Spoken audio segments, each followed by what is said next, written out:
कोजागिरी पौर्णिमेला अष्टलक्ष्मी पूजन केल्यानं आर्थिक समृद्धी आणि सुखशांती सोबतच लक्ष्मी प्राप्ती होते असं म्हणतात. मात्र आपल्या घरातून लक्ष्मी कधीच जाणार नाही अशी प्रभावी अष्टलक्ष्मी पूजन कोजागिरी पौर्णिमेच्या दिवशी आवर्जून करावे असं म्हणतात.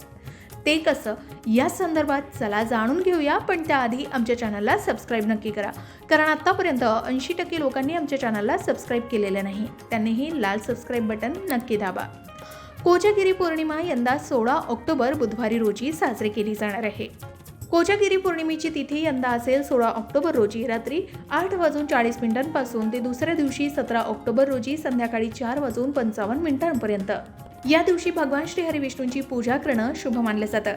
ज्या व्यक्ती या शुभ दिवशी व्रत करतात त्यांच्या सर्व मनोकामना पूर्ण होतात असंही म्हणतात. यासोबतच कोजागिरी पौर्णिमा म्हणजे जागृतीचा उत्सव, वैभवाचा उत्सव, आनंदाचा उत्सव, उल्हासाचा उत्सव मानला गेलाय. या दिवशी चंद्र स्वतःच्या 16 कलांनी फुललेला असतो. ज्योतिषशास्त्राच्या दृष्टीनं या दिवशी चंद्र पृथ्वीच्या अधिकाधिक जवळ असतो असं म्हणतात. संपूर्ण वर्षात या दिवसाचा चंद्र सर्वात मोठा दिसतो. कोजागिरी पौर्णिमेचा चंद्र अधिक आकर्षक वाटतो. चंद्राचा प्रकाश शांत आणि शीतलही असतो. एवढंच नाही तर तो उपयोगी आणि उपकारकही मानला गेलाय.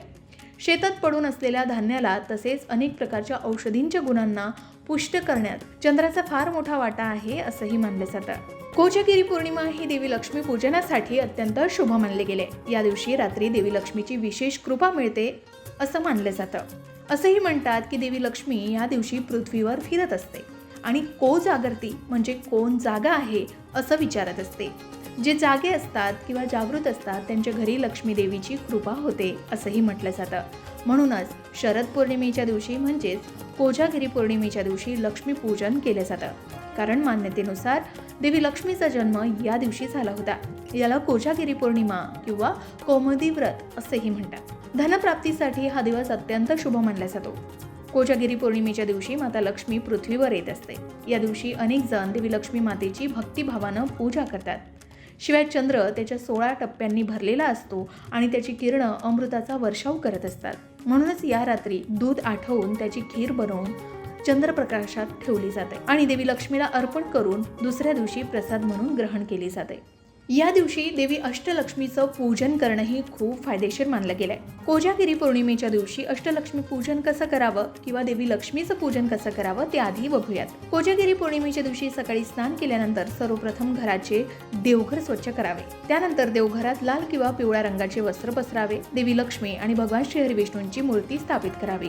तांब्याच्या किंवा मातीच्या कलशावर लाल कपडा पसरून त्यावर देवी लक्ष्मीची सोन्याची मूर्ती किंवा चांदीची मूर्ती स्थापित करावी.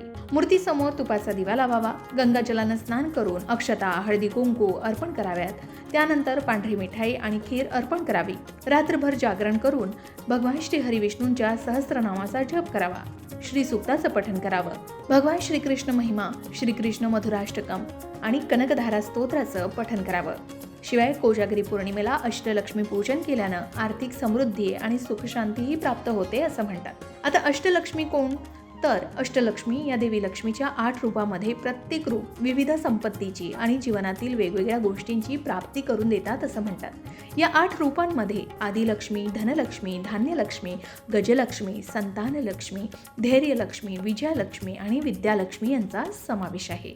कोजागिरी पौर्णिमेच्या दिवशी देवी लक्ष्मीची पूजा करताना श्री सूक्त, कनकधारा स्तोत्र किंवा श्रीकृष्ण मधुराष्टकम याचा पाठ आवर्जून केला जातो. असं मानलं जातं की यामुळे आर्थिक मार्ग मोकळे होतात आणि दारिद्र्यही नष्ट होऊ शकतं. कोजागिरी पौर्णिमेच्या दिवशी माता अष्टलक्ष्मीची पूजा करण्याचा विधी जाणून घेऊया. सर्वात प्रथम श्री गणेशाचं पूजन करावं आणि भगवान श्री गणेशाला प्रसन्न करावं. अष्टलक्ष्मीच्या प्रतिमेला फूल, तांदूळ, अक्षता अर्पण कराव्यात. तुपाच्या दिव्याने देवी लक्ष्मीची आरती करावी.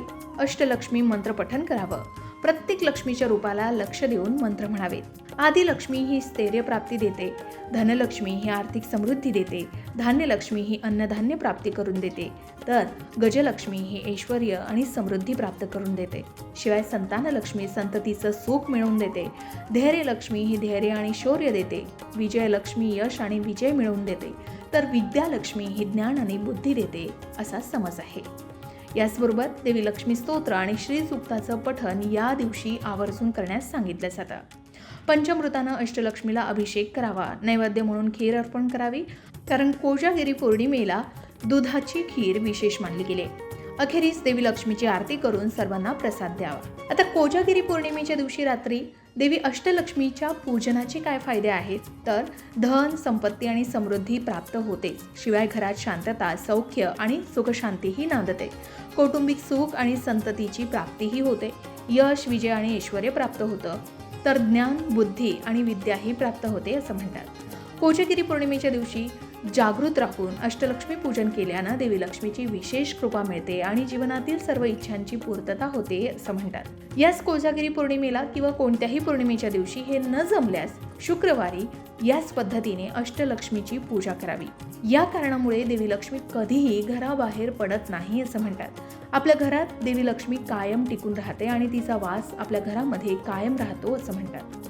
शुक्रवारी देवी लक्ष्मीची पूजा केल्यानं पैशाची कमतरताही दूर होते आणि बुद्धीही वाढते. शिवाय आर्थिक विवंचना, कर्ज आणि गरिबीपासूनही मुक्त होण्यासाठी या दिवशी देवी लक्ष्मीची पूजा विधीनुसार करावी असं म्हणतात. ज्या घरात धर्माचे नियम पाळले जातात त्या घरात माता लक्ष्मीचा वास नक्कीच असतो. देवी लक्ष्मी ही खूप चंचला मानली गेली, म्हणजेच ती कधीही एका ठिकाणी थांबत नाही. मात्र पौर्णिमा किंवा कोजागिरी पौर्णिमेला विशेष देवी अष्टलक्ष्मीची पूजा केल्यानं ती आपल्या घरात कायम स्थिर होते असंही सांगितलं जातं. देवी लक्ष्मीची ही 8 रूपं आहेत. असं मानलं जातं की शुक्रवारी याची पूजा केल्यानं पैशाची कमतरता दूर होते, बुद्धी वाढते आणि कुटुंबात कायम आनंद टिकून राहतो. याचबरोबर देवी लक्ष्मीचा आशीर्वाद कायम मिळवण्यासाठी देवीची पूजा, विशेष उपाय आणि मंत्रोच्चार विशेष मानले जातात. शास्त्रात देवी लक्ष्मीची पूजा करण्यासाठी रात्रीची वेळ ही शुभ मानली गेली. शुक्रवारी किंवा पौर्णिमेच्या रात्री 9 ते 10 या वेळेमध्ये देवी लक्ष्मीची पूजा करण्यास सांगितलं जातं. यासाठी स्वच्छ वस्त्र परिधान करून पूजास्थानावर गुलाबी रंगाच्या कपड्यावर श्रीयंत्र आणि अष्टलक्ष्मीचे चित्र स्थापन करून त्याची पूजा करावी. अष्टलक्ष्मी समोर तुपाचा दिवा लावावा. तुपाचे 8 दिवे लावल्यास अतिउत्तम मानलं गेलंय. श्रीयंत्र आणि अष्टलक्ष्मीला अष्टगंधानं टिळक लावावे. देवी लक्ष्मीला फुलं अर्पण करावीत. यावेळी देवी अष्टलक्ष्मीचा बीज मंत्र म्हणावा. अष्टलक्ष्मीचा बीज मंत्र पुढील प्रमाणे: ओम ह्रीम श्रीम अष्टलक्ष्मी ह्रीम, माझ्या घरी पूर्णत्वासाठी या, ओम स्वाहा. या मंत्राची जपमाळ पठण करावे. त्यानंतर घराच्या 8 दिशेला 8 दिवे लावावेत. यामुळे सुद्धा प्रत्येक समस्या दूर होतात असेही बऱ्याच जणांचे अनुभव आहेत. तर अशा प्रकारे कोजागिरी पौर्णिमेच्या दिवशी देवी अष्टलक्ष्मीची पूजा केल्यानं आपल्या घरामध्ये देवी लक्ष्मीचं कायम स्थान राहील आणि देवी लक्ष्मी ही आपल्या घरात कायम टिकून राहील असं सांगितलं जातं. तुम्ही सुद्धा कोजागिरी पौर्णिमेच्या दिवशी अष्टलक्ष्मी पूजन करता का? कमेंट करून नक्की सांगा. अशाच प्रकारच्या माहितीपूर्ण व्हिडिओसाठी लोकमत भक्ती चॅनलला नक्की सबस्क्राईब करा आणि बेल आयकॉनला क्लिक करा, म्हणजे आमच्या नवनवीन व्हिडिओचं नोटिफिकेशन तुम्हाला मिळत राहील. तसेच योग्य आध्यात्मिक मार्गदर्शनासाठी लोकमत भक्तीच्या फेसबुक पेज आणि इन्स्टा पेजला लाईक आणि फॉलो करायला विसरू नका.